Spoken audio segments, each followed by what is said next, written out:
আজকের আমি আলোচনা করব শিক্ষামূলক বিজ্ঞানের প্রকৃতি।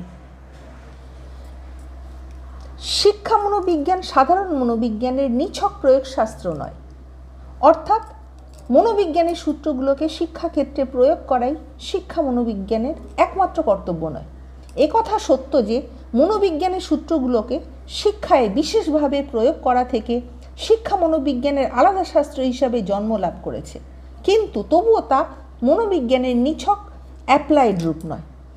কারণ মনোবিজ্ঞানের সূত্রগুলোকে প্রয়োগ করার সময় শিক্ষার যেসব বিচিত্র সমস্যার সৃষ্টি হয়, শিক্ষণের যে বিচিত্র গতি প্রকৃতি ধরা পড়ে, তার সমাধান এবং সংব্যাখ্যানও শিক্ষাবিজ্ঞানের উদ্দেশ্য। শিক্ষামূলক বিজ্ঞানের প্রকৃতিগুলো পয়েন্ট আকারে পরপর আমি বলবো। নাম্বার 1, শিক্ষাগত মনোবিজ্ঞান একটা বিজ্ঞান। এটাকে আমরা বিজ্ঞান হিসাবেই ধরে থাকি।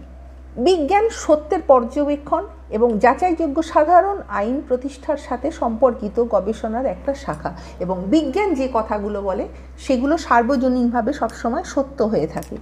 বিজ্ঞান তথ্য সংগ্রহের জন্য নির্দিষ্ট উদ্দেশ্য পদ্ধতি নিযুক্ত করে থাকে।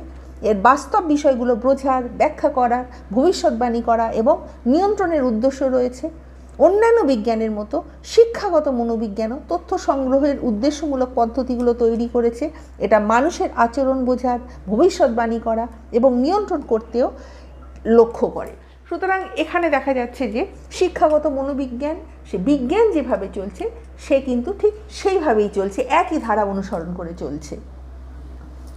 নাম্বার 2, শিক্ষাগত মনোবিজ্ঞান একটা প্রাকৃতিক বিজ্ঞান।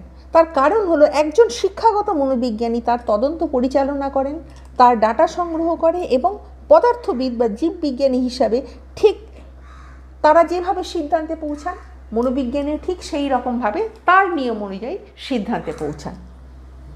নাম্বার 3, শিক্ষাগত মনোবিজ্ঞান একটা সামাজিক বিজ্ঞান। সমাজবিজ্ঞানী, নৃতত্ত্ববিদ, অর্থনীতিবিদ বা রাষ্ট্রবিজ্ঞানীর মতো শিক্ষাগত মনোবিজ্ঞান মানুষ এবং তাদের সামাজিকতা অধ্যয়ন করে থাকে। নাম্বার 4, শিক্ষাগত মনোবিজ্ঞান হলো একটা ইতিবাচক বিজ্ঞান। লজিক, নীতিশাস্ত্র এগুলোর কাজ হচ্ছে তথ্যগুলো যে সংগ্রহ করা এবং সঠিকভাবে তথ্য সংগ্রহ করা। তাদের একটা ইতিবাচক দিক রয়েছে, যেমন তারা পরিচালনা করছে, শিশুরা যেভাবে পরিচালনা করছে সেই রকম শিক্ষা মনোবিজ্ঞান শিশুর আচরণ তারা যেভাবে করছে ঠিক সেইভাবে তারা অধ্যয়ন করছে এবং সেইভাবেই তারা দেখাচ্ছে।